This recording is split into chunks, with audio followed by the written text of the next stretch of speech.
কেন্দ্রীয় কমিটি বাদে বৈষম্য বিরোধী ছাত্র আন্দোলনের সারা দেশের সব কমিটির কার্যক্রম স্থগিত করেছে সংগঠনটি।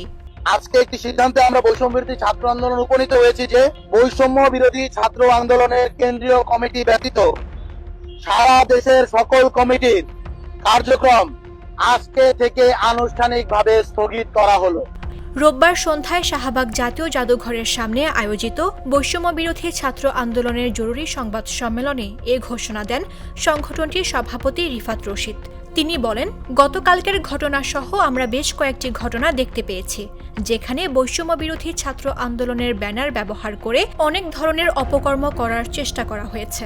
আমরা যেদিন আত্মপ্রকাশ করেছিলাম এ সম্পর্কে সেদিনই সতর্ক করেছিলাম, এ ধরনের কোনো কিছু বরদাস্ত করা হবে না।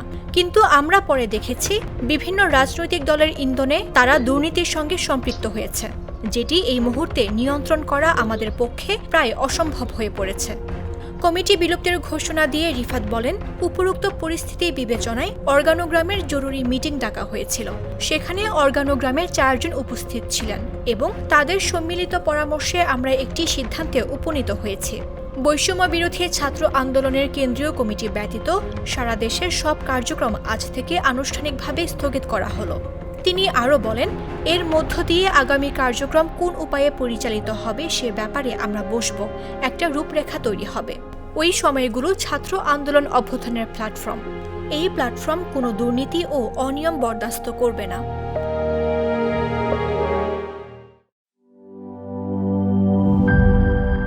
বান্ডেল থাকলে প্রতি সেনমানিতে টাকা বাঁচবে। বিকাশ সেনমানি বান্ডেল কিনে জিতুন প্রতি লেনদেনে।